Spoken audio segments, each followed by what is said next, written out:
Economía Forum, tengo el placer de darles de nuevo la bienvenida al Fórum Europa, la tribuna que organizamos con la colaboración de Asisa, BT y Red Eléctrica de España. Hoy tenemos el honor de recibir como ponente a la Secretaria de Estado de Educación, Formación Profesional y Universidades, doña Montserrat Gomendio, a la que va a presentar don César Mombela, rector de la Universidad Internacional Menéndez Pelayo. La tribuna es suya.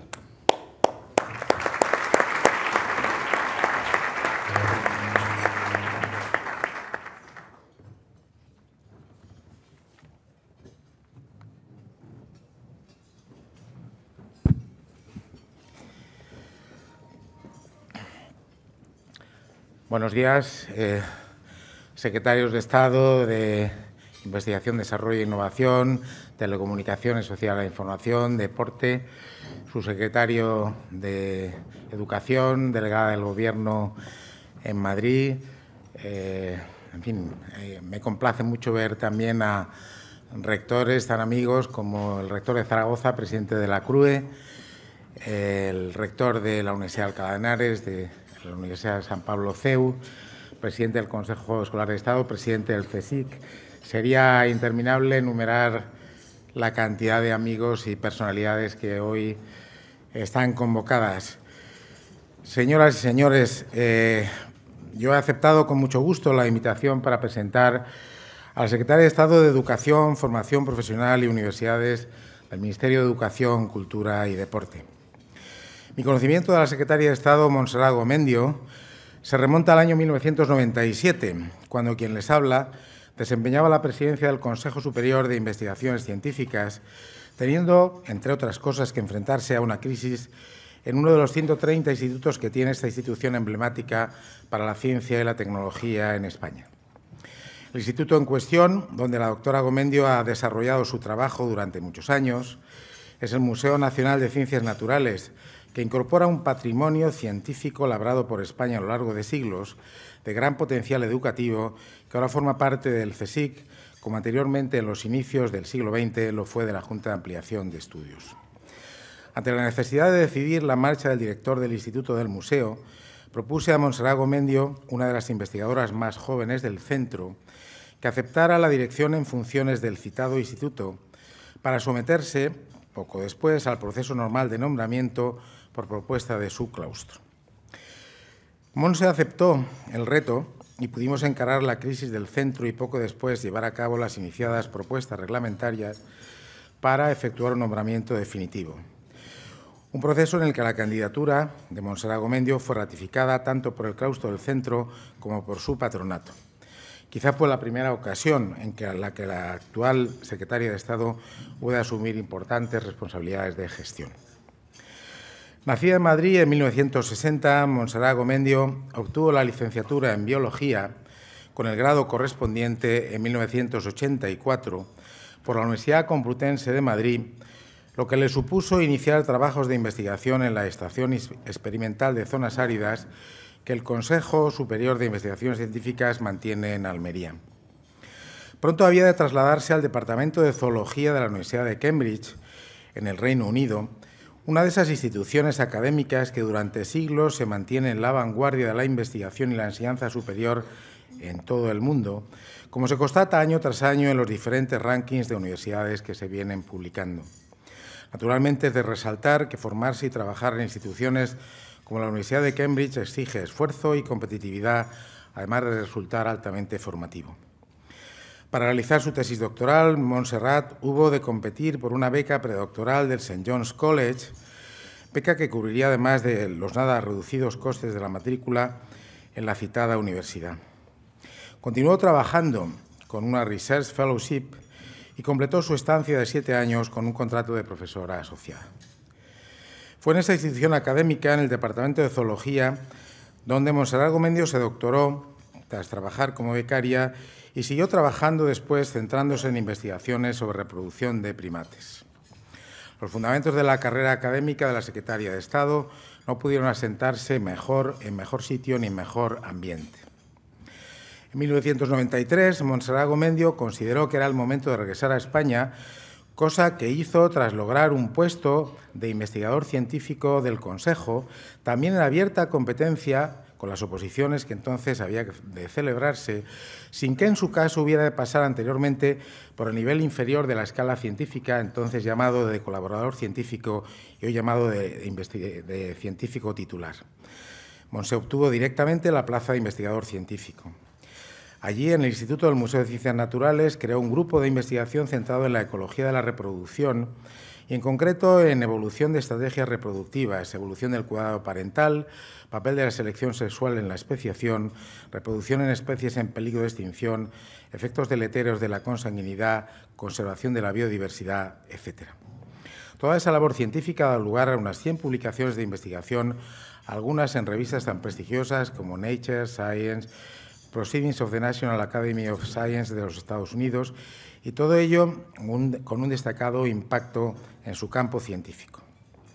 Además de directora de su instituto del Consejo Superior de Investigaciones Científicas entre 1997 y 2002, Montserrat Gomendio ha sido también vicepresidenta del CSIC entre 2003 y 2004, ha llevado a cabo nuevos periodos de trabajo en Cambridge, ha tenido también oportunidad de cursar estudios de gestión en la prestigiosa Escuela de Negocios, el IES, en donde se diplomó en Dirección General.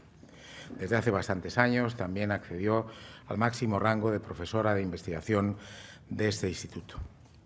Con este bagaje, con esta experiencia de realizaciones en su haber, Montserrat Gomendio recibió en enero de 2012 la propuesta del ministro José Ignacio Wert de asumir la Secretaría de Estado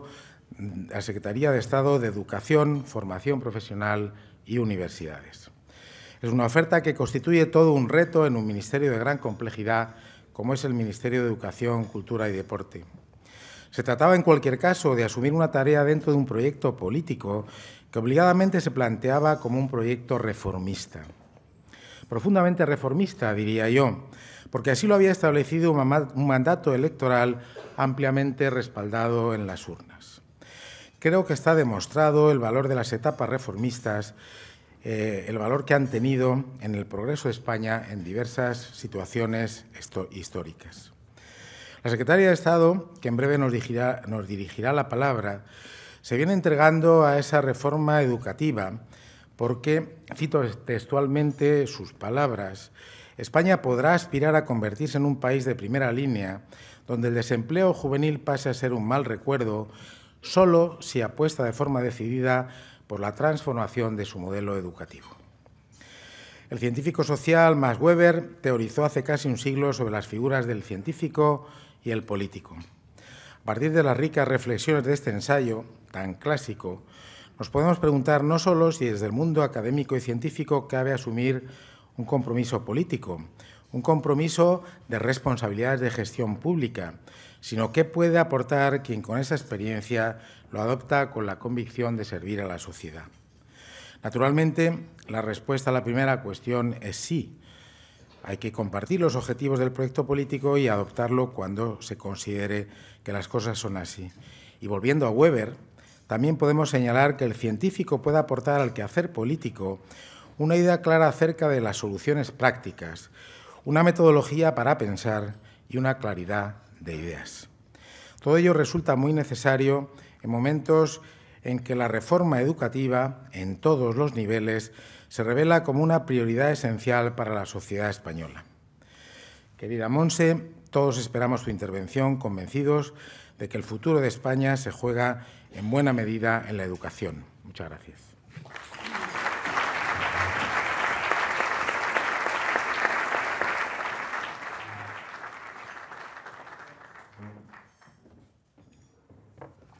Hola, buenos días a todos y muchísimas gracias por estar aquí.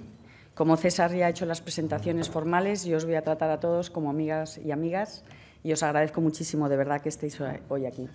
En concreto, le quiero agradecer a César, una de las personas que ha apostado por mí a lo largo de mi carrera profesional y que, como casi todas ellas, apostó sin conocerme personalmente.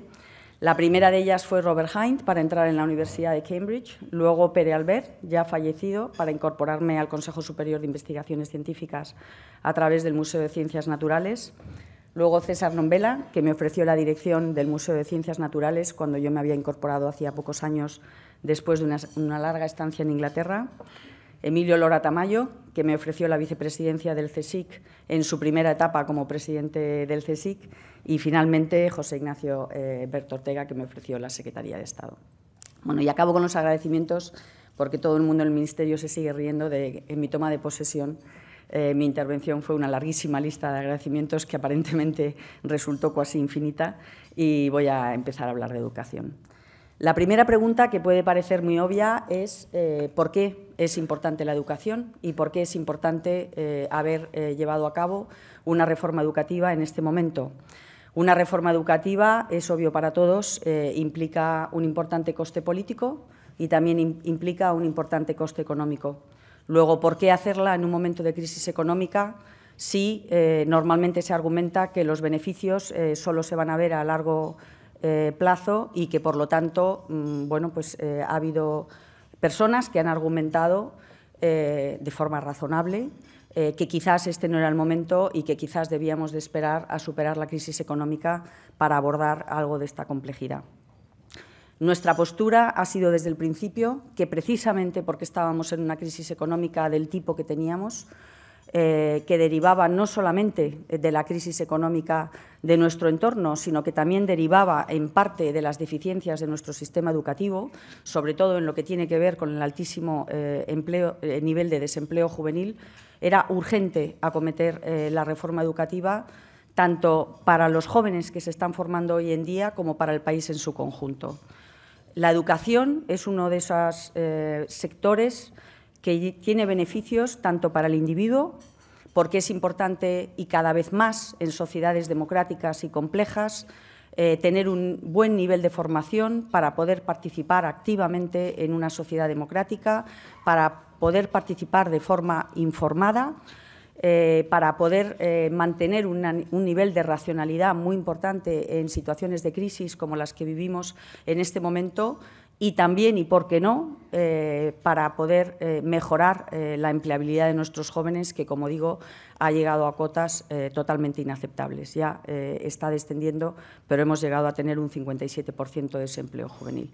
Obviamente, el nivel de formación de un individuo determina en gran medida el nivel de cualificación de los empleos a los que puede aspirar. Y, por otra parte, para el país en su conjunto. Para el país en su conjunto, porque el nivel de formación de los individuos es lo que determina la tasa de crecimiento económico de un país, y porque en un país como el nuestro, con una crisis económica tan importante que ha requerido de reformas estructurales tan importantes a todos los niveles, el modelo educativo por el que apostemos es el que va a determinar el modelo de país al que aspiramos. Si apostamos por mejorar el nivel educativo, por mejorar la calidad de la formación de nuestros jóvenes, vamos a poder apostar por un país donde los jóvenes aspiren a empleos de alta cualificación, donde aspiremos a un nuevo modelo económico basado en el conocimiento y en la innovación. Y, por lo tanto, nosotros creemos que es muy importante hacerlo ahora, para sentar las bases que definan qué tipo de país va a emerger después de esta crisis económica. Hasta hace unos años, todo el debate sobre el modelo educativo se ha centrado en los recursos y se ha equiparado el nivel de inversión en educación con la calidad del sistema educativo. Y lo primero que voy a hacer es explicar por qué esto es una falacia y por qué, además, desde hace mucho tiempo, el nivel de inversión en educación no ha sido el problema más importante, el factor más limitante más importante del modelo educativo que tenemos. En primer lugar, lo que todos los datos ponen de manifiesto es que a partir de un cierto umbral de niveles de inversión, umbral que en nuestro país se superó hace ya muchos años, el nivel de inversión no está relacionado con el nivel de rendimiento de los alumnos y es más importante en qué se invierte y cómo se invierte que cuánto se invierte. Por lo tanto, en España este no es un factor limitante porque, como digo, ese umbral se superó hace muchos años y el problema que tiene España es que está por debajo, el rendimiento de los alumnos está por debajo de lo que se esperaría del nivel de inversión que tenemos en educación en nuestro país. Desde el año 2000 al año 2010 se duplicó la inversión en nuestro país en términos nominales, se duplicó. Y, sin embargo, este aumento tan importante de inversión, que supuso un esfuerzo enorme para toda la sociedad, no tuvo ningún impacto sobre el rendimiento de los alumnos. Y entonces el problema que nos tenemos que plantear es por qué, a pesar de haber hecho este enorme esfuerzo, no hemos conseguido los resultados esperados. ¿A qué se ha dedicado este aumento tan importante del nivel de inversión? Por una parte, a disminuir la ratio alumno-profesor y, por tanto, hemos conseguido tener una de las ratios de número de alumnos por profesor más bajas de la OCDE, aumentar los años de escolarización gratuita a todos los niveles. Tenemos la tasa más alta de escolarización de la OCDE a los 3 años de edad. Prácticamente el 100% de nuestros alumnos están escolarizados a los 3 años. Y estamos ya por encima del objetivo que se ha planteado en Europa para el año 2020 en cuanto a tasa de acceso a la universidad. Estamos por encima del 40%. Luego, escolarizamos a los niños muy temprano, a edades mucho más tempranas que otros países, y tenemos una tasa de acceso a la universidad, lo digo por poner, digamos, los dos extremos, más alto que el objetivo que se ha planteado en Europa para el año 2020. Por lo tanto, hemos invertido también mucho en aumentar los años de escolarización. Y también hemos invertido en el salario de los profesores, que está por encima de la media de la OCDE. Por lo tanto, ¿por qué este nivel de inversión y haberlo hecho en estas variables no ha tenido los resultados esperados? Bueno, alguna de estas variables, por ejemplo, el ratio, estamos ya muy por debajo del ratio a partir del cual el tamaño de número de alumnos por profesor tiene un efecto sobre la calidad del rendimiento de los alumnos. Y, por lo tanto, lo que ha pasado es que, partiendo de un punto de partida difícil, hemos seguido haciendo década tras década más de lo mismo, es decir, seguir disminuyendo la ratio, seguir aumentando los años de escolarización gratuita y no prestar suficiente atención a la calidad de la formación que se estaba dando en nuestras aulas. Y esto es lo que nosotros pretendemos con la reforma educativa, prestar atención a la calidad de la educación. Cuando digo que no ha tenido ningún impacto, ¿a qué me refiero? Como no tenemos evaluaciones a nivel nacional, nos tenemos que referir siempre a la información que nos proveen las comparativas internacionales. Y me voy a centrar sobre todo, porque son las más reconocidas, a las comparativas de la OCDE. PISA es un examen que se hace a alumnos de 15 años, tanto en lectura como en matemáticas como en ciencias. Empezamos en el año 2000 y desde el año 2000 tenemos un rendimiento pobre que se ha mantenido estancado, que ni ha mejorado ni ha empeorado. Básicamente se ha mantenido estancado, a pesar de que, como he dicho antes, precisamente es en la década del 2000 al 2010 cuando se duplica la inversión en educación. ¿Cuál es el principal problema que tenemos en PISA? Si miramos al porcentaje de alumnos rezagados, tenemos un porcentaje similar al de otros países, pero si miramos al porcentaje de alumnos excelentes, tenemos un porcentaje mucho más bajo que el de otros países. Luego, tenemos un sistema educativo que achata, que aplana, que hace que los estudiantes que tienen el potencial de conseguir la excelencia no la consigan, que hace que todos los alumnos acaben teniendo unos resultados mediocres independientemente del potencial que tengan. La otra comparativa, PILS y TIMSS, no voy a entrar en los detalles técnicos, lo importante es saber que es un examen que se hace a niños de 9 años. A los 9 años nuestros alumnos ya tienen un rendimiento pobre comparado con el de otros países de la OCDE y recuerdo que tenemos prácticamente al 100% de la población escolarizada a los 3 años.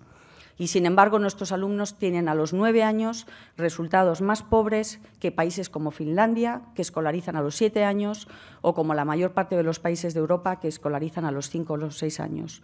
Luego, todos estos años de escolarización, en lo que hemos puesto tanto esfuerzo en inversión, ya desde edades muy tempranas no se refleja en un buen rendimiento de nuestros alumnos. La otra comparativa importante de la OCDE es PIAAC. Es una prueba que se hace a adultos de entre 16 y 64 años. Aquí los resultados son particularmente malos porque somos en matemáticas y en lectura el penúltimo y último país de todos los países que participan en la prueba. Pero lo más importante es que, aunque la foto se hace ahora, es decir, se analiza a la población actual de entre 16 y 64 años, si lo dividimos en cohortes de entre 10 años, es decir, qué competencias tienen los adultos que hoy tienen entre 55 y 64 años, 45, 55 años, etcétera, es un estudio longitudinal de los resultados del sistema educativo español a lo largo de los últimos 40 años. Efectivamente, empezamos con un punto de partida malo, como también lo hicieron otros países, pero el problema no es ese. El problema es que durante los primeros 20 años de estos últimos 40 años, a medida que una proporción cada vez mayor de la población no solamente cursaba primaria, sino que también pasó a cursar toda la educación secundaria, la adquisición de competencias en lectura y matemáticas fue mejorando. Y, sin embargo, desde hace 20 años los resultados se han estancado. Y cuando digo se han estancado, es que si uno ve la gráfica, es que se han estancado. O sea, no hemos mejorado en la adquisición de competencias nada. Mientras que otros países que también tenían un punto de partida muy malo, como por ejemplo Corea del Sur, o otros países más parecidos de nuestro entorno, como Portugal o Polonia, también empezaron con un mal punto de partida y, sin embargo, han seguido mejorando a lo largo de los 40 años, de forma que nuestra posición relativa se ha ido empeorando paulatinamente hasta que hemos acabado siendo el penúltimo y último país. Luego, yo creo que esto es motivo de gran preocupación. Hay una parte de PISA, en concreto, que es particularmente preocupante y es la parte que se refiere a resolución de problemas. Aquí lo que se analiza no es el nivel de conocimiento de los alumnos, donde ya sabemos que tenemos un rendimiento pobre. Aquí lo que se analiza es la capacidad de nuestros estudiantes, teniendo competencias muy básicas en lectura y matemáticas, de resolver problemas, es decir, de tener una capacidad de razonar, de dar varios pasos lógicos, de resolver problemas complejos. Y aquí, de nuevo, volvemos a ocupar una posición muy mala. Peor de la que tenemos en PISA en el nivel de conocimientos. Luego creo que esto nos dice algo también respecto a la necesidad de cambiar la metodología de la enseñanza en el aula y de esto hablaré más adelante. Aparte de estos resultados que, como digo, se hacen tanto a chicos de 9 como de 15 como a toda la población adulta, ¿cuál es la otra deficiencia de nuestro sistema educativo que, desde nuestro punto de vista, es la mayor deficiencia y la mayor lacra del sistema educativo? Hemos tenido a lo largo de las últimas décadas una tasa de abandono educativo temprano, es decir, chicos que abandonan la educación después de la etapa obligatoria, que en nuestro país termina a los 16 años, que ha sido del 30% y que ahora está disminuyendo y está por debajo del 25%. Estamos en el 23,5%. Aún así, es el doble de la media de la Unión Europea. Estos son chicos que abandonan los estudios, en la mayor parte de los casos, sin haber obtenido siquiera la titulación de la ESO. Por lo tanto, tienen un muy bajo nivel de formación. Durante las décadas anteriores, donde la tasa de abandono educativo temprano era mayor, del 30%, obviamente era un problema muy serio, pero estos jóvenes encontraban una salida en el sector de la construcción, donde no se necesitaba tener un nivel de formación muy elevado y se podían tener sueldos razonables. En este momento, aunque la tasa de abandono educativo temprano ha descendido al 23,5%, el problema que genera es mucho mayor, porque son jóvenes que van directamente al desempleo. Son los ninis. Básicamente, la tasa de abandono educativo temprano es prácticamente idéntica a la tasa de ninis del 23%. Jóvenes que ni estudian ni trabajan y que, por lo tanto, se enfrentan a unas tasas de desempleo a lo largo de su vida muy difíciles de superar. Además, tenemos otro problema, que es la tasa de repetición. Tenemos una tasa de repetición, de nuevo, altísima comparada con la de otros países de la Unión Europea, de alrededor del 35%. Es una solución muy ineficiente, es una no solución.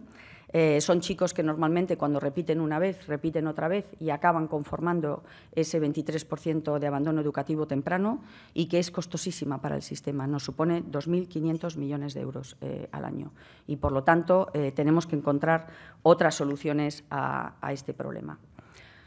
Al contrario de lo que se dice habitualmente, las reformas educativas han sido muy extendidas por todo el mundo y se están acelerando. Son muchos los países que han reconocido lo que he dicho al principio, la importancia de tener un modelo educativo que garantice una buena formación de sus jóvenes para poder apostar por un modelo de economía y un modelo de país que se base en la innovación y en el conocimiento. Y, por lo tanto, son muchísimos los países que han acometido reformas en los últimos años. Y quizás los más destacados son los países asiáticos, que han pasado de no tener ningún papel a tener un papel importantísimo en el mundo gracias al gran esfuerzo que han hecho en las reformas educativas en sus países. Pero también lo han hecho muchos países de Europa, muchos países de la OCDE. Por lo tanto, tenemos muchos ejemplos de las distintas reformas que se han implementado en otros países y podemos evaluar qué resultado, qué impacto han tenido sobre el rendimiento de los alumnos. Estas reformas han sido posibles en algunos países porque los gobiernos se han mantenido durante el tiempo suficiente como para aprobarlas e implementarlas y, por lo tanto, asegurarse de que se llevaban a cabo. Pero en muchos países, como por ejemplo en Inglaterra, porque a pesar de que ha habido una alternancia en el Gobierno de partidos políticos de distintos signos, ha habido un acuerdo sobre la importancia de reformar el modelo educativo y, por lo tanto, cuando ha habido una transición de un modelo de un signo político a otro, se ha respetado lo que se ha hecho anteriormente. Por ejemplo, en Inglaterra, las reformas más importantes empezaron con el Gobierno de Thatcher, pero los cambios fundamentales se hicieron en el Gobierno socialista de Blair y prácticamente todos van en la misma línea. Luego, yo creo que quizás esto es un modelo que deberíamos de aspirar a imitar.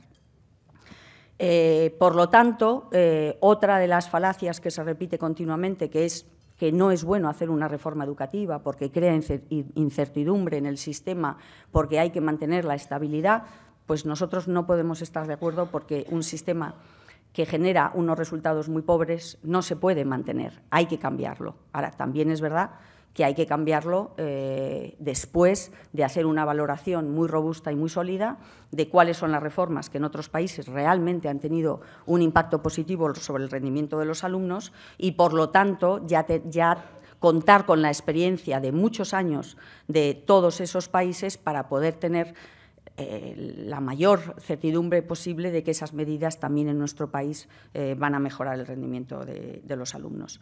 Además, casi todas las reformas que se han hecho en nuestros países, y esta es otra de las falacias que quiero despejar, han mejorado simultáneamente el rendimiento de los alumnos y la equidad. Luego, esa supuesta dicotomía que siempre se plantea en el debate político en nuestro país, que nuestro sistema educativo se reconoce, dejémoslo ahí, que da resultados pobres en el sentido de que los alumnos tienen un rendimiento bajo, pero que eso es porque hemos sacrificado la excelencia por la equidad, no es verdad. Las reformas educativas en general mejoran simultáneamente el rendimiento y la equidad. Y además, hablar de equidad en un país con un 23% de abandono educativo temprano, bueno, no sé cómo calificarlo, una irresponsabilidad, dejémoslo ahí. Bien, por lo tanto, basándonos en la evidencia de las reformas educativas de todos estos países, ¿qué es lo que nosotros hemos propuesto en la Ley Orgánica de la Mejora de la Calidad Educativa? Insistir en que es una reforma basada en la evidencia, en eso me ha ayudado mi pasado en el mundo de la investigación. En primer lugar, pasar de un sistema muy rígido, donde ha entendido que la equidad es tratar a todos los alumnos por igual e intentar conseguir que todos los alumnos tengan los mismos resultados. Esta reforma plantea un concepto de la equidad radicalmente distinto. La equidad consiste en que todos los alumnos consigan desarrollar el máximo de su potencial independientemente del entorno socioeconómico del que procedan. Pero todos los alumnos tienen que aspirar a desarrollar el máximo de su potencial y esa es la principal labor de los docentes, poder identificar dónde está ese potencial y poder conseguir que los alumnos lleguen a desarrollarlo al máximo. Por lo tanto, huimos de un sistema rígido como el actual, huimos de que el objetivo o la meta sea que todos los alumnos consigan los mismos resultados y evolucionamos hacia un sistema donde la atención personalizada es fundamental, es el eje de toda la reforma.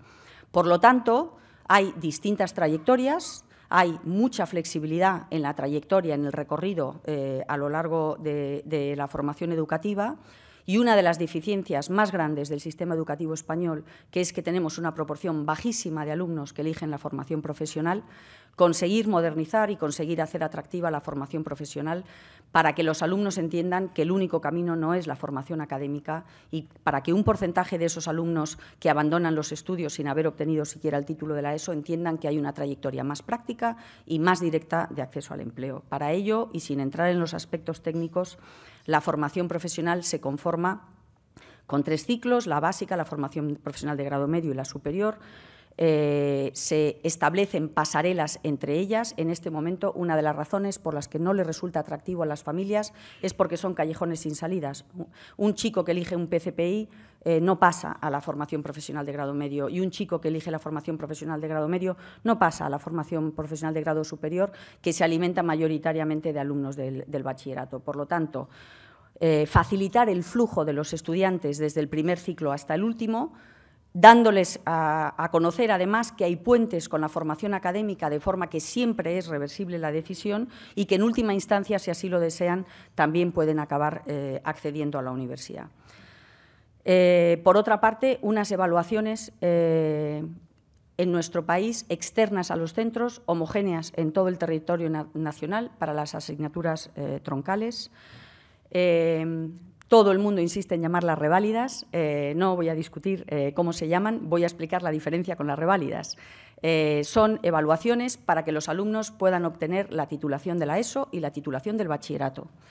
La diferencia con las reválidas es que las reválidas eran unos exámenes que ajustaban el número de alumnos al número de alumnos que en ese momento podía aceptar la universidad, y por lo tanto era un embudo. En este momento no se pretende eso, ni mucho menos. Lo que se pretende es señalizar claramente a los alumnos cuáles son los objetivos que tienen que cumplir para poder titular al finalizar cada etapa, y que además, puesto que esa titulación la da el Ministerio de Educación, que esos alumnos hayan cumplido todos con un nivel de exigencia similar en todo el territorio nacional.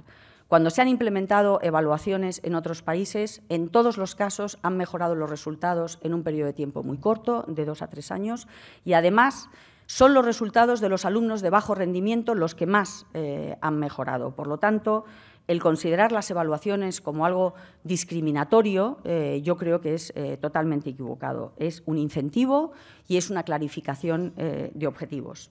Por otra parte, dar más autonomía a nuestros centros.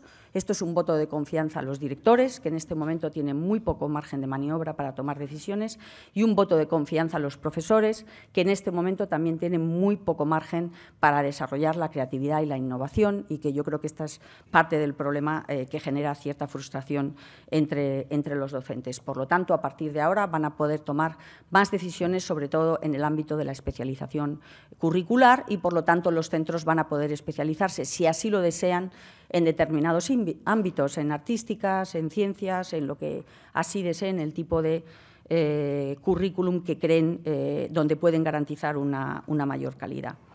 Y, a cambio de esta autonomía, una mayor transparencia y rendición de cuentas a través de las evaluaciones. Bueno, me están diciendo que pasamos al coloquio y me falta la mitad, o sea que voy a acelerar mucho. Bien, he hablado antes de la importancia de la transformación del modelo de enseñanza en las aulas, de la metodología pedagógico que concluimos de PISA resolución de problemas. Tenemos un sistema relativamente anticuado. Por supuesto que hay excepciones, hay profesores fantásticos en todos los colegios que intentan ser innovadores, pero lo importante es que la ley incentive, promueva y reconozca esta capacidad de innovación y de creatividad de los profesores, no que sean excepciones o que lo hagan contracorriente. Por lo tanto, tenemos que evolucionar de un sistema anticuado en el sentido de que está basado casi exclusivamente en la memorización de los libros de texto, a pasar a sistemas mucho más abiertos, donde los alumnos puedan acceder a muchas más fuentes de información, donde sean capaces de integrar estas fuentes de información, de ser críticos respecto a la calidad de las fuentes de información, de trabajar en equipo y de prepararse para un mundo como el que va a ser el futuro de nuestros jóvenes, un mundo lleno de incertidumbres, donde además del conocimiento, de la adquisición del conocimiento, porque siempre que digo esto se interpreta que estoy diciendo que no es importante adquirir conocimientos. No, Es muy importante adquirir conocimientos, pero ya no es suficiente. Ahora lo importante es saber aplicar esos conocimientos a la resolución de problemas complejos.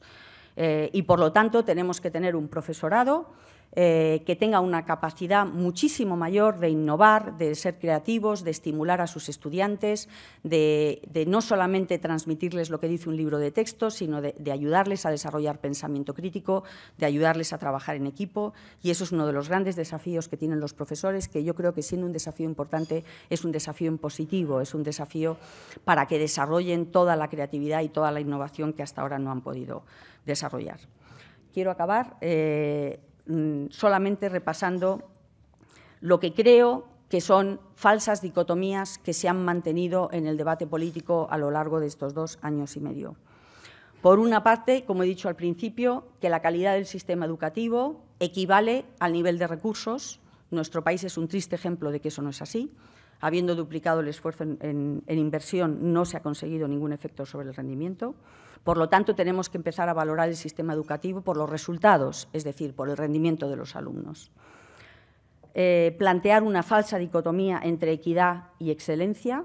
Insisto en que equidad es que todos los alumnos lleguen a desarrollar todo su potencial, independientemente del entorno socioeconómico del que procedan, y que, además, la falacia de que nuestro sistema es equitativo, teniendo la altísima tasa de abandono educativo temprano que tenemos, no se puede mantener por más tiempo, y que la equidad en la mediocridad no es una solución a nuestros problemas. Normalmente se compara con Finlandia. El problema es que Finlandia es equitativo en la excelencia y hay una pequeña diferencia entre una cosa y otra.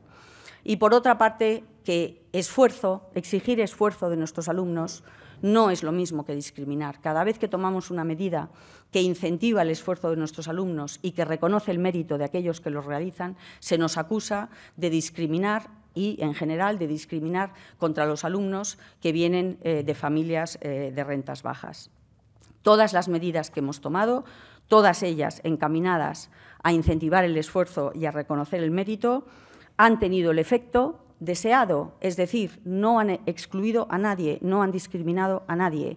Han conseguido que los alumnos respondan a ese incentivo mejorando sus resultados. Por ejemplo, no voy a poder entrar en detalle en el ámbito universitario, luego responderé a las preguntas que me quieran hacer luego, pero por hablar de un tema que también ha sido objeto de mucho debate político. Becas.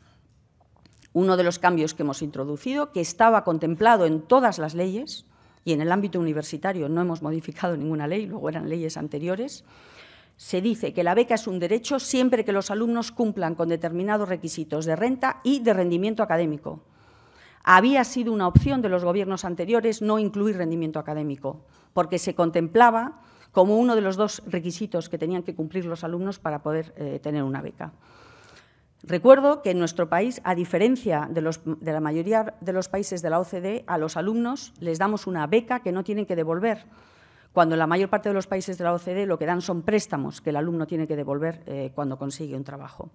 Lo que hemos solicitado es que aquellos alumnos que quieran estar exentos del pago de tasas tengan un 5,5 en lugar de un 5, y que aquellos alumnos que reciban una cuantía económica, cuya media está en el ámbito universitario alrededor de los 3.000 euros, tengan un 6,5. El 6,5 no se ha elegido arbitrariamente, se ha elegido porque, después de un estudio muy detallado, era un punto de inflexión. Los alumnos que tienen más de un 6,5 tienen muchas más probabilidades de terminar la carrera con buena nota, porque en el ámbito universitario también tenemos algunas deficiencias, como por ejemplo que solamente el 33% de los alumnos acaban la carrera a tiempo. Luego es importante meter un nivel de eficiencia también en el ámbito universitario. Pero bueno, a lo que iba. Hemos pedido estos requisitos académicos, se nos ha criticado prácticamente desde todos los sectores por ser una medida discriminatoria contra los alumnos de renta baja. No hemos entendido el argumento desde el principio, porque en el ámbito universitario no hay ninguna relación entre la renta de las familias y el nivel de rendimiento del alumno.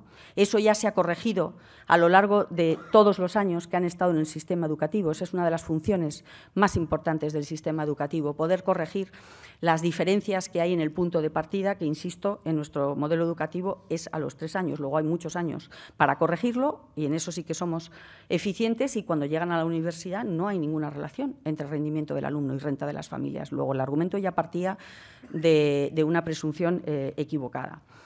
Se nos ha acusado de que iba a ser discriminatorio, íbamos a excluir a los alumnos de familias de rentas más bajas. ¿Qué es lo que ha pasado después de un año? Un año. Los alumnos han mejorado sustancialmente la nota y han mejorado sustancialmente la proporción de créditos aprobados. Luego, lo importante es tener unas reglas de juego que señalicen claramente a los alumnos que es importante esforzarse y que si lo hacen se va a reconocer el mérito. Si el modelo no incentiva el esfuerzo, entonces no hay ninguna razón para que los estudiantes se esfuercen. Pero nuestros estudiantes, estos resultados tan pobres, se deben a que las reglas de juego no han señalizado la importancia de esforzarse y la importancia de realizar todas las cosas que he explicado antes.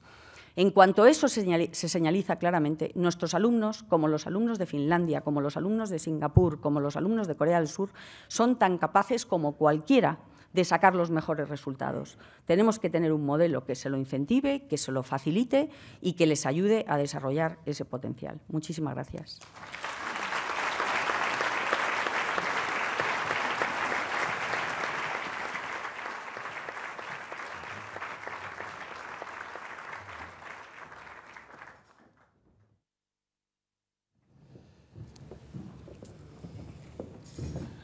Muchas gracias, secretaria de Estado. Muchas gracias, rector Nombela. Pues hay muchas preguntas, por eso le envié. Por eso no quería acabar. Son todas muy fáciles para usted. José Manuel González Huesa, director general de la Agencia de Noticias Servimedia, le pregunta: ¿cómo se va a aplicar la nueva ley de educación con algunas comunidades en contra? ¿Cuándo se notarán los resultados de la nueva ley? ¿Y qué presupuesto se asignará para su desarrollo? Bien, vamos a ver. Es verdad que hay algunas comunidades que han manifestado la duda de si van a implantar o no la Ley Orgánica de la mejora de la calidad educativa. Recordar, como lo hacemos en todas las ocasiones que nos preguntan, que no es opcional aplicar una ley orgánica. Luego es un planteamiento un poco fuera de lugar. Pero yendo a lo práctico, hay que tener dos cosas en consideración. Por una parte, la financiación. En gran medida la financiación va a proceder de Fondo Social Europeo y esto es así porque en Europa se ha reconocido la importancia de la educación para poder mejorar tanto la empleabilidad de nuestros jóvenes como motor de economías que han pasado por una crisis como la nuestra. Y, por lo tanto, en este programa de Fondo Social Europeo, la educación, por primera vez, se ha considerado una de las prioridades más importantes. Esas comunidades, y no voy a nombrar a ninguna en concreto, pero esas comunidades Puede hacerlo con toda tranquilidad. Sí, pero usted quiere que lo haga y yo no, por razones obvias. Esas comunidades, no, ahora mismo, como estamos haciendo los cálculos de cuánta financiación necesitan las comunidades autónomas para comenzar la implementación en este siguiente curso académico, en el 14-15, y en este curso la mayor parte de la financiación tiene que ver con el desarrollo y la transformación de la formación profesional, ya nos han mandado los datos de sus comunidades autónomas para que podamos hacer los cálculos de cuánta financiación van a recibir. Luego, si nos han mandado los datos y esperan recibir financiación, supongo que es porque sí que la van a implementar. O sea, que esa es la condición. Esa es la o condición. Aplican o no cobran. No, esa es la condición que pone Europa. El Fondo Social Europeo, no voy a entrar en los tecnicismos, la forma en que funciona es que solamente financian una vez que se han certificado las actuaciones que se han llevado a cabo. Luego son las reglas del juego del Fondo Social Europeo y a eso nos tenemos que atener todos. Por otra parte, insistir en la responsabilidad que tienen todos los gobiernos de las comunidades autónomas respecto a las familias, porque la reforma educativa supone que va a haber evaluaciones, como he dicho, para obtener la titulación tanto de ESO como de bachillerato, y, por lo tanto, es muy importante que los alumnos empiecen a formarse adecuadamente desde el primer curso para poder garantizar que van a superar esas evaluaciones con éxito. Si no, van a estar en desventaja respecto a los alumnos de otras comunidades autónomas. Por favor, con micrófono, el rector don Manuel José López Pérez, rector de la Universidad de Zaragoza y presidente de la Conferencia de Rectores. Bien, voy a dirigirme a la señora secretaria de Estado, a la estimada Montse, amiga Montse. Bueno, muchas veces en público he tenido que manifestar discrepancias, pero yo creo que este es un magnífico entorno en el que hay tantos responsables políticos para decir que mis primeras palabras tienen que ser de agradecimiento por esa voluntad de servicio público, a veces tan poco reconocida en los tiempos que tenemos, que estamos atravesando, y que en este caso concreto, pues muchas gracias por esta preocupación constante por la educación a todos los niveles, ¿no? Y hay una cuestión muy de fondo de la educación, muy de fondo político de la educación a todos los niveles, el universitario y el no universitario, que me gustaría plantear, que es esta cuestión que ha surgido de que las reformas son necesarias, las reformas indiscutiblemente son necesarias. La cuestión es, y me pregunto y te pregunto, si no sería conveniente que existiera un acuerdo político, un consenso político básico que durara un poco de tiempo, de largo tiempo, el necesario para las reformas educativas, que no es contrario a que se produzcan reformas parciales, que existan modificaciones no totales, sino puntuales, según la visión de cada gobierno en el vaivén electoral que caracteriza una democracia, pero que supusiera un fondo continuo, proyectado, que también supusiera que cuando se afectara este fondo se hiciera también de una manera consensuada, ¿no? Esta idea de que las reformas fueran más pequeñas y que fueran más continuadas en el tiempo el acuerdo, y que, por supuesto, podría entrarse en cuestiones de profundidad, pero basada en este consenso. Muchas gracias, señor rector. Secretaria de Estado. Yo creo que es importantísimo ese acuerdo y nosotros somos los primeros que lamentamos que no se haya conseguido, pero me gustaría explicar por qué no se ha conseguido con la reforma en el ámbito no universitario. Básicamente porque ante nuestro planteamiento, y quizás ahí es la única discrepancia con el planteamiento que has hecho, Manolo, nuestro planteamiento es que la situación es tan grave, con un 23,5% de abandono. Cuando entramos había un 25% de abandono, con unos niveles de rendimiento tan bajos que era necesario y urgente hacer un cambio. Y además que no podía ser un cambio gradual y a pequeños pasos, que tenía que ser una transformación bastante radical del sistema. Nos pasamos 2 años donde los primeros meses, cuando estábamos elaborando la ley, prácticamente el primer año, yo creo que fue muy constructivo, que tuvimos muchísima participación por una parte de los consejeros de Educación, y aquí está Marcial como testigo de eso, por otra parte de los propios docentes, de los sindicatos, de grupos políticos, pero llegó un momento en que el debate político se enquistó y se polarizó. Y se polarizó en un aspecto que para nosotros no era negociable. Lo que todos los demás grupos planteaban era que no era necesaria la reforma. No es que nos planteasen alternativas a las soluciones que nosotros proponíamos. Lo que planteaban era el inmovilismo al 100%. No era necesaria la reforma, teníamos que continuar con el mismo modelo educativo. Yo creo que 20 años son suficientes para saber que un modelo educativo ha fracasado. Y yo creo que nosotros le debemos un futuro mejor a nuestros jóvenes y que, por lo tanto, urgía.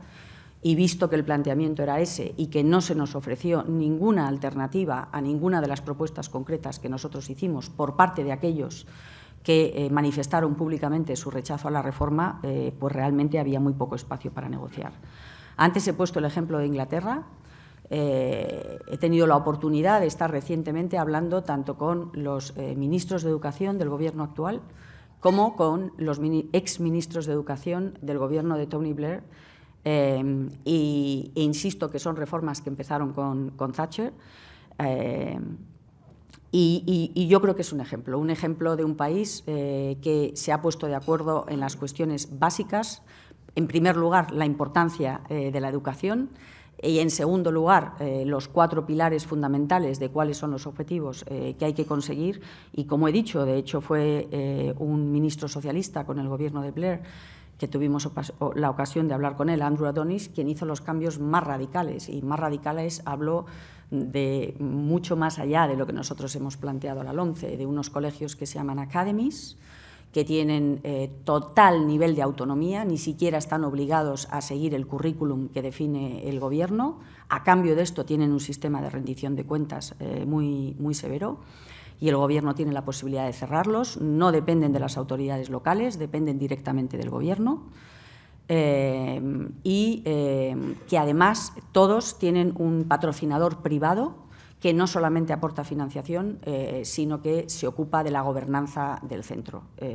Es un modelo que empezó como un proyecto piloto y que ha tenido tal éxito que se ha ido expandiendo, y como los colegios pueden pedir voluntariamente convertirse en academies, ahora mismo más del 50% de los colegios son academies. Como él mismo decía, solo un ministro de un gobierno socialista puede hacer un cambio tan radical. Pues nosotros en la LOMCE no planteamos nada que se parezca a este modelo, pero desde luego con todos los ministros de todos los países que hemos hablado que han implementado reformas, los 4 pilares que he comentado de la LOMCE son lo básico para empezar a mejorar un sistema educativo. Que podamos a partir de ahora llegar a un acuerdo, yo creo que es fundamental, y creo que te consta como presidente de la CRUE que hacemos todos los esfuerzos por llegar a acuerdos. Lo que no podemos permitir es la parálisis, el decir, bueno, como no se ha llegado a un acuerdo, entonces seguimos intentando el acuerdo y seguimos sin hacer nada respecto al modelo educativo. No nos podemos permitir eso. El embajador de Colombia en España, don Fernando Carrillo, desea intervenir en torno a la homologación de títulos extranjeros. Muchas gracias, señora secretaria. Primero, permítame felicitarla. Creo que su presentación es una muestra de su formación, de su experiencia y de su visión de futuro. Creo que, como usted lo ha dicho, lo deseable además es tener políticas de Estado que superen las coyunturas electorales y las preocupaciones y las contingencias diarias que afectan un tema tan trascendental como este.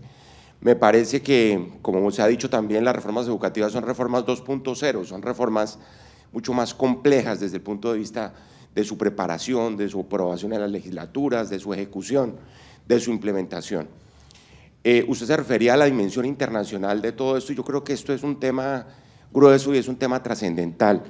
Me parece a mí que frente, por ejemplo, a lo que es países emergentes, economías emergentes, que ya se están mirando también en el espejo de las evaluaciones de la OECD, y le hablo concretamente de los países de Alianza Pacífico, de México, Colombia, Chile y Perú.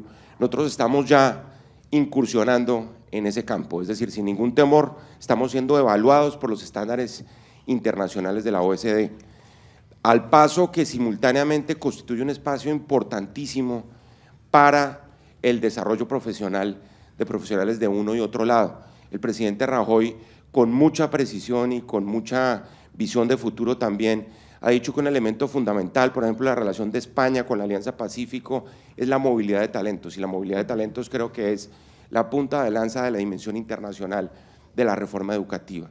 y eso es importante resaltarlo porque en el caso de nuestros países de Alianza Pacífico, ya México y Chile están en la OECD, Colombia está a muy pocos pasos de entrar a esa organización.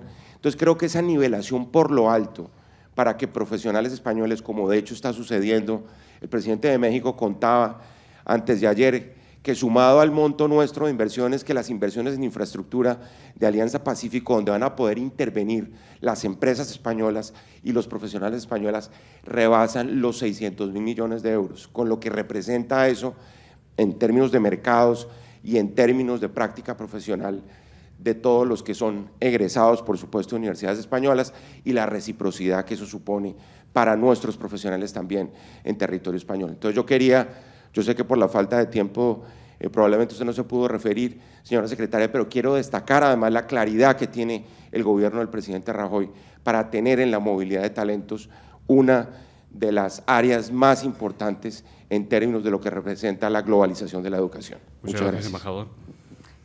Bueno, muy brevemente, como ya sabe el embajador, estamos trabajando en ello y obviamente es un problema que tenemos que solucionar en las dos direcciones. Es muy importante que desde España puedan ir los profesionales a trabajar a otros países y es muy importante facilitar en mayor medida que tanto los estudiantes como los profesionales de otros países puedan venir a España.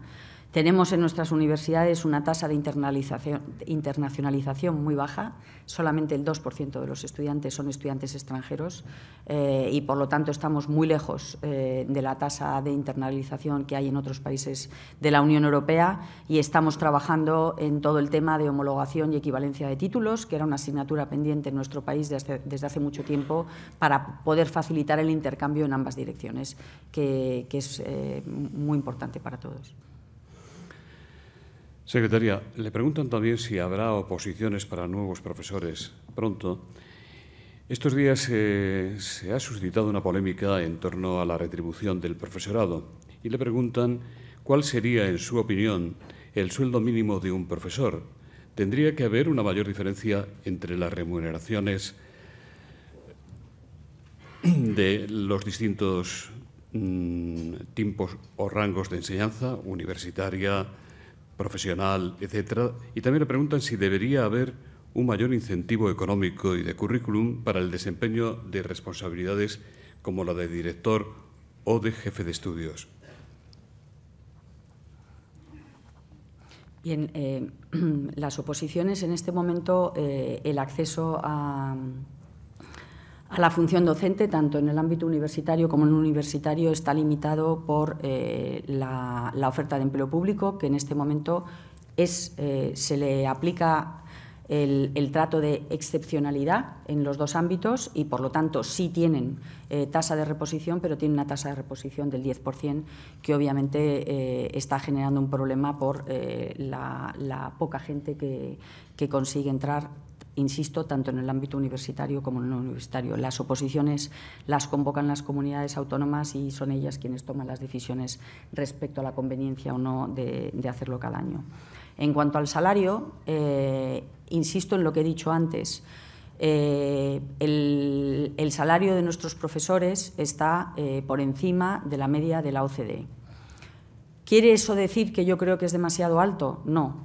Lo que quiero decir es que creo que es equivocado pensar que simplemente con incrementar el salario de los profesores se ha solucionado el problema, que lo que habría que hacer es construir una verdadera carrera una vez que los profesores entran a la carrera docente, de forma que se incentive el esfuerzo, que tengan una carrera real. En este momento el problema es que es una carrera muy plana, por no decir prácticamente inexistente. En cuanto acceden como funcionarios, siguen prácticamente en la misma situación hasta que se jubilan.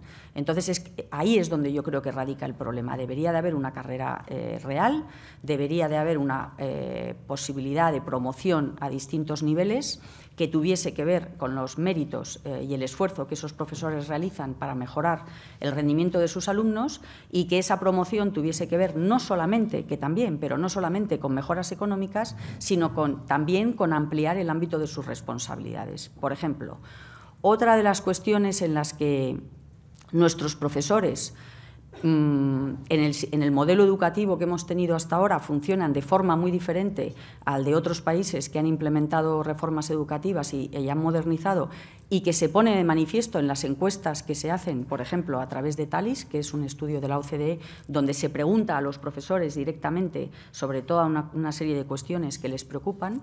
Los profesores se quejan de la falta de reconocimiento y de la falta de promoción. Y, sin embargo, no se quejan de otras cosas, por ejemplo, de evaluaciones.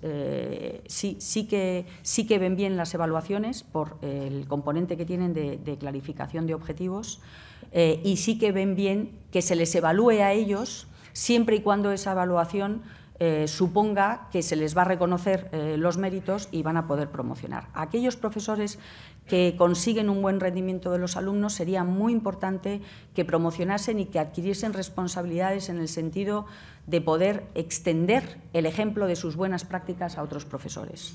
En muchos países son muy comunes las redes entre profesores, los profesores trabajando en común, y asistiendo los unos a las clases de otros, viendo vídeos de cómo otros dan clases, de forma que unos aprendan de otros cuál es la metodología que utilizan en el aula y que da lugar a esos buenos resultados. Nuestros profesores, en encuestas como TALIS, se quejan de que trabajan aislados, de que es muy inusual que un profesor vaya a la clase de otro profesor y que es muy inusual que le dediquen tiempo a tener reuniones donde discutan cuáles son las mejores metodologías pedagógicas para poder mejorar ese rendimiento. Nuestros profesores básicamente dedican casi todo su horario a dar clase en el aula y a tener muy poca interacción entre ellos. Y yo creo que esa es otra de las cuestiones que habría que cambiar.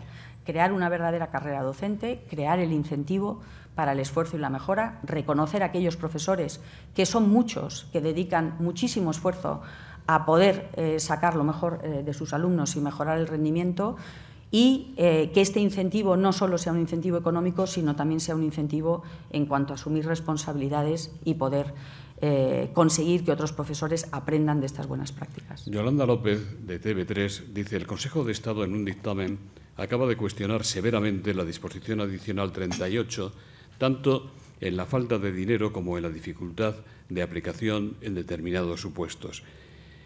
Le pregunta si piensa el Gobierno modificar esa disposición y si va a entrar en vigor a partir de septiembre. Bueno, normalmente hay mucho debate sobre si los dictámenes del Consejo de Estado son muy severos o muy favorables. Es un informe favorable, por lo tanto nosotros estamos muy satisfechos. La disposición adicional 38ª tiene que ver con el derecho de las familias en aquellas comunidades autónomas que tengan lengua cooficial a elegir tanto el castellano como la lengua cooficial como lengua vehicular en la enseñanza. Esto no es un problema en todas aquellas comunidades autónomas, que son la mayoría, donde han optado por sistemas integrados, es decir, por sistemas bilingües o trilingües, donde los trilingües obviamente incluyen el castellano, la lengua oficial y una lengua extranjera, que normalmente es el inglés, de forma que distribuyen el porcentaje de asignaturas que se da en cada una de las lenguas, y este porcentaje es enteramente responsabilidad de la comunidad autónoma. Se nos ha preguntado muchas veces por qué no definimos nosotros ese porcentaje, pues porque no tenemos competencia para hacerlo. Es competencia dentro de las comunidades autónomas, dentro de la competencia que tienen de definir su programación educativa.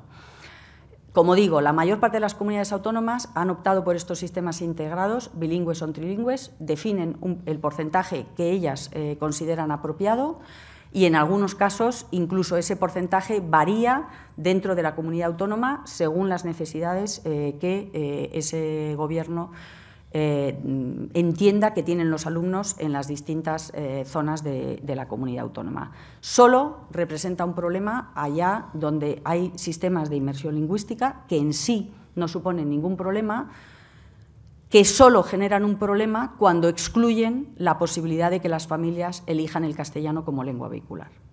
Y cuando digo elegir el castellano como lengua vehicular, no digo hacer una línea exclusivamente en castellano, porque, insisto, el Gobierno no tiene competencia para decidir cuántas horas de asignaturas se dan en cada una de las lenguas, simplemente que algunas asignaturas se den en castellano cuántas y, por tanto, cuántas horas es competencia de la comunidad autónoma.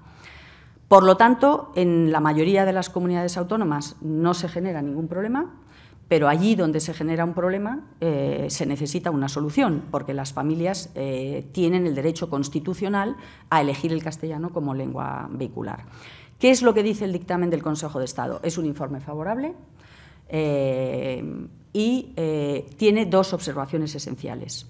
Una tiene que ver con que no definimos proporción razonable.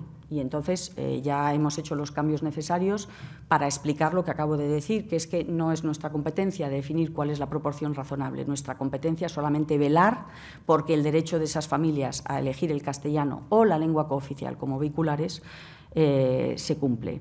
Y por otra parte, no dice que no haya dinero. Lo que dice es que no hemos calculado con suficiente precisión cuál es el coste de aquellos alumnos que en aquellas comunidades autónomas donde no encuentren en los centros sostenidos con fondos públicos una oferta que les permita ejercer ese derecho a elegir el castellano como lengua vehicular, tengan que escolarizarse en un colegio privado que sí garantice el uso del castellano como lengua vehicular. Y lo que hemos hecho es básicamente cambiar en la memoria económica para incluir el coste de un alumno en la escuela pública. Por lo tanto, son dos temas que ya están solventados y que, por lo tanto, no plantean mayores problemas.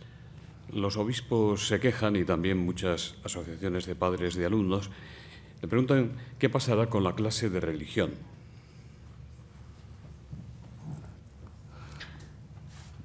Sí. Es que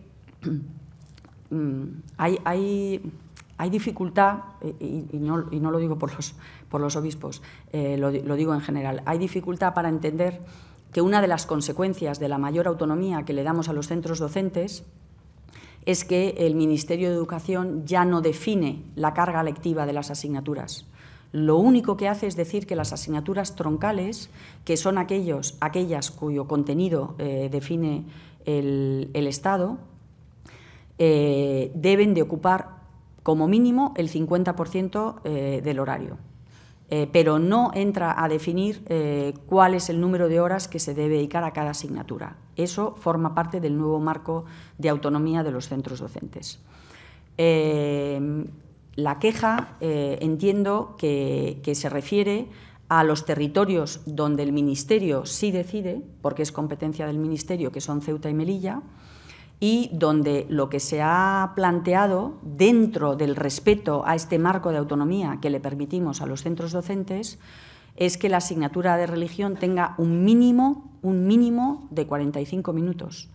Y el máximo no lo definimos. Luego, nosotros es que en el momento que permitimos que los centros, dentro del marco de autonomía, tengan la capacidad que antes no tenían, porque antes sí que se definía por curso exactamente las horas que se dedicaban a cada asignatura, ahora no, ahora forma parte del marco de autonomía de los centros. Luego, nosotros lo que hacemos es decir que las troncales tienen que ocupar como mínimo el 50% del horario lectivo y, por otra parte, en Ceuta y Melilla, que es competencia del Ministerio, establecer un mínimo para la asignatura de religión, pero le pueden dedicar más horas.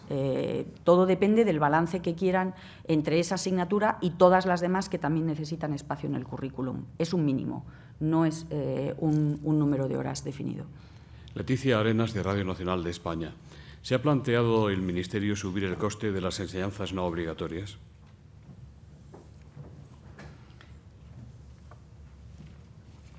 Vamos a ver. Obviamente, la enseñanza obligatoria que termina a los 16 años es gratuita y eso es indiscutible. A partir de ahí, aunque no esté así establecido en la Constitución, en el bachillerato y en la FP, hasta que se termina la etapa no universitaria, también es gratuita en las escuelas sostenidas con fondos públicos. El único debate que se ha planteado por ahora, sobre la base de una medida que tomamos en el año 2012, el Real Decreto 14/2012, es en el ámbito universitario, donde planteamos que las comunidades autónomas, porque la decisión es competencia de las comunidades autónomas, recordemos que en España la gestión de la educación se ha transferido a las comunidades autónomas, podían aumentar las tasas universitarias del valor que tenían en ese momento, que rondaba entre el 10 y el 15% del coste real de esos estudios, hasta un máximo del 25% del coste real. Solamente hay 2 comunidades autónomas que han llegado a ese 25% del coste real. Yo creo que aquí sería importante plantear un debate. En general, se plantea en términos muy simplistas que educación gratuita para todos. Bueno, el problema que tiene eso es que la educación no es gratuita. Entonces, ese no es el debate. El debate es quién paga, cómo y cuándo. Recordar que la financiación tanto del Estado como de las comunidades autónomas, en última instancia, es el dinero que aportan todos los contribuyentes. Y, por lo tanto, el debate que hay que plantear es si en el ámbito universitario pagan todas las familias y todas las familias contribuyen a que los estudiantes que van a la universidad, que obviamente son una proporción de la población, cursen sus estudios de forma gratuita, o, por ir al polo extremo, si son los estudiantes que van a la universidad los que pagan una mayor proporción de ese coste, puesto que son los beneficiarios directos de la educación que se les da en el ámbito universitario y, por lo tanto, del mejor nivel de empleabilidad del que disfrutan después de haber cursado esos estudios universitarios. Este debate también incluye si deberíamos de seguir con un sistema, como he dicho antes, de becas, donde los estudiantes reciben unas cuantías importantes de dinero que luego no tienen que devolver, o si deberíamos de evolucionar a un sistema de préstamos, donde, como en el caso de Inglaterra, los estudiantes no tienen que devolverlo en todos los casos, solo en aquellos casos donde esos estudios universitarios les hayan permitido acceder a un empleo que suponga más de 21.000 libras año, y a partir de ahí lo tienen que devolver en cómodos plazos y sin intereses. O cómo financiamos un sistema universitario que ha crecido exponencialmente en los últimos años, que supone un coste muy elevado y que insisto, no es cuestión de gratuito o no gratuito, es cuestión de quién lo paga, cómo y cuándo. Y entonces yo creo que es un debate que debemos de empezar a tener. El Ministerio no ha tomado ninguna decisión al respecto, pero es una de las cuestiones que tenemos que valorar. Una de las 2 comunidades autónomas que ha llegado al 25% del coste, y recordar que si se llega al 25% del coste quiere decir que todos los estudiantes universitarios en nuestro país tienen una beca del resto de la sociedad que cubre la mayor parte del coste de los estudios, independientemente de la renta. ¿Es lógico que los estudiantes que vienen de familias de rentas altas disfruten de una beca de esa cuantía? Yo no planteo aquí ninguna solución, solo planteo que creo que es un debate razonable que debemos de mantener en términos razonables. Como decía, una de las 2 comunidades ha sido Cataluña, y, sin embargo, el incremento del 25% lo ha hecho en relación de forma gradual a la renta familiar, de forma que solamente los estudiantes de rentas altas llegan a pagar el 25% y de los de rentas medias no llegan a pagar el 25%. A mí, personalmente, me parece una solución razonable. Ahora bien, esa es la única medida que hemos tomado por el momento. Insistir en que todos los estudiantes de rentas bajas tienen una beca del Ministerio, que este año se ha incrementado en 250 millones la partida presupuestaria para becas, que, por lo tanto, la partida presupuestaria de becas y ayudas al estudio ya supone más de 1.400 millones de euros, una de las partidas presupuestarias más importantes de toda la Administración General del Estado, que la prioridad para el Ministerio es tal que supone el 80% del presupuesto de la Secretaría de Estado que represento, que, por lo tanto, para nosotros es una prioridad, pero que en ningún caso estamos hablando de poner en peligro la posibilidad de que los estudiantes de rentas bajas continúen sus estudios, tanto en el ámbito universitario como en el no universitario. Que este año tenemos la cifra histórica en cuanto a partida presupuestaria dedicada a becas y la cifra histórica de número de becarios en el ámbito universitario. Pablo Landaruce, de Onda Cero Radio, le preguntan si ya han cerrado el dinero del Fondo Social Europeo para la formación profesional básica, cuánto le corresponde a España y cuándo se reunirán con los consejeros autonómicos. De formación profesional también. Alfonso Jiménez, de People Matters. ¿No deberíamos drenar recursos de la universidad a favor de la formación profesional? ¿Tiene sentido el número de universidades que hemos creado? Y Carlos López Combarros, consultor de recursos humanos, dice: la oferta formativa y la demanda productiva empresarial no convergen, van por caminos distintos. Se producen titulaciones que no se necesitan y, por el contrario, no se producen todas las que se requieren. ¿Están ustedes pensando paliar este desajuste tan relevante? Usted me ha escondido en una pregunta como 20, pero bueno, voy a intentar responder a todas. Vamos a ver, hay 82 universidades en nuestro país y en los últimos años se ha ido creando una universidad por año. ¿Es esto alto o bajo? No voy a entrar en ello. Yo creo que ese no es el problema. Yo creo que el problema es que tenemos un crecimiento exponencial de titulaciones. Estamos, y no me puedo equivocar porque está el presidente de la CRUE aquí, o sea que voy a dar cifras aproximadas. Me parece que cerca de 2.500 grados, más de 3.000 y pico máster, por lo tanto alrededor de 7.000 titulaciones que siguen creciendo de forma exponencial, y la consecuencia de eso es que, teniendo 1,5 millones de estudiantes en la universidad, tenemos una proporción muy elevada de esas titulaciones con un número demasiado bajo de alumnos en primer curso, no acabando en primer curso, menos de 50 alumnos en primer curso. Por lo tanto, aquí quizás deberíamos de pensar en un elemento de racionalización, porque además este crecimiento exponencial, como indica la pregunta, supone que cada una de estas titulaciones cada vez tiene un perfil más estrecho en cuanto al nivel de formación que ofrece. Es verdad que existe un desajuste muy grande tanto en la universidad como también, hasta cierto punto, en la formación profesional, y por eso estamos intentando modernizarla para estrechar los vínculos entre la formación educativa y las necesidades del mundo de la empresa. Decir, por ejemplo, que en la universidad, por dar una idea de hasta qué punto se produce ese desajuste, es verdad que las empresas se quejan de que los estudiantes no se forman en aquellas competencias o conocimientos que ellas necesitan, pero simplemente por dar una idea de la magnitud del problema. Del 1,5 millones de estudiantes que tenemos en la universidad, el 50% escoge ciencias sociales y jurídicas, y solamente menos de un 6% escoge ciencias. Te miro a ti, César.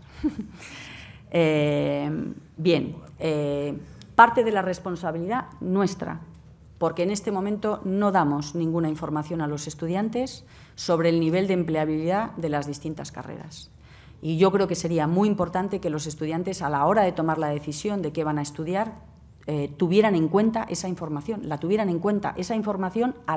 además de otras cuestiones vocacionales, personales, aspiracionales, lo que quieran, pero que también tuvieran en cuenta esa información. ¿Por qué? Porque los estudiantes de Ciencias Sociales y Jurídicas, como son tantos, se enfrentan a unas tasas de desempleo altísimo. Menos del 50% han conseguido un empleo al año de finalizar la carrera. Y de aquellos pocos que consiguen un empleo, el 25% consigue un empleo manual. Los empleos que requieren un menor nivel de cualificación. Luego, los estudiantes cursan sus 4 años de grado en la universidad, al final no encuentran un empleo y se sienten engañados. Y, por lo tanto, tenemos que ser capaces de darles la información y orientarles, en la medida que deseen ser orientados, a tiempo, de forma que entiendan las consecuencias en términos de empleabilidad, en términos de rango de salario, en términos de desarrollo de carrera profesional, de las opciones que escogen. Aparte de toda la reforma de la formación profesional, que no voy a entrar en detalle porque ya lo he comentado antes y no voy a entrar en detalles técnicos, decir que realmente hay una necesidad enorme de estrechar estos vínculos, y el ejemplo más importante que tenemos es la FP Dual, que pusimos en marcha en el curso académico anterior, que supone que los estudiantes dedican una proporción mucho mayor de su tiempo a realizar prácticas en empresas, y que ha sido un éxito mucho más allá de lo que podíamos imaginar. Las empresas se han volcado, los estudiantes se han volcado y realmente es un modelo que está creciendo de forma vertiginosa y que por lo tanto nos alegramos mucho de haber podido dar ese paso, pero que ahora es necesario que tanto en el resto de la formación profesional, después de la modernización que supone la LOMCE, como en el ámbito universitario, consigamos estrechar más esos vínculos con la empresa. El doctor Pastor, de la Universidad Autónoma y de Asisa, le pregunta qué opina de la creación de cátedras de patrocinio en la Universidad Pública Española. En la privada ya existen las cátedras patrocinadas. Juan Cayón Peña, secretario general de la Universidad de Nebrija, dice, siendo nuestro sistema universitario mixto, público y privado, hoy sigue tal circunstancia sin interiorizarse por el propio sistema, convocatorias de ayudas a movilidad de profesores, etc. ¿Piensa usted que es sostenible no seguir los pasos de otros sistemas donde la integración público-privada es plena? Bueno, yo creo que las dos preguntas son un poco lo mismo, si he entendido bien la segunda. Vamos a ver.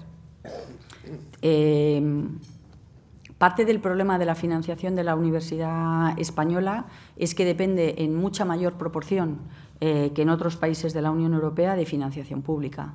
Y, por lo tanto, es muy importante que en la universidad crezca la proporción de financiación privada a través de contratos con empresas o a través de iniciativas como la que comenta de cátedras patrocinadas por instituciones privadas, a las que yo personalmente no les veo ningún problema. Creo que en este sentido, igual que hablaba antes de un debate sobre quién financia, cómo y cuándo, porque la financiación es necesaria y al final siempre viene de los contribuyentes, también creo que es necesario un debate sobre los problemas de la financiación en la universidad, que vienen fundamentalmente de la financiación que les otorgan las comunidades autónomas, pero que, como digo, en una proporción muy superior a lo que ocurre en los países de nuestro entorno es financiación pública y que debería de tener un componente mayor de financiación privada. En nombre de Red Eléctrica de España, BT y Asisa, el doctor don Vicente Pastor va a despedir el acto.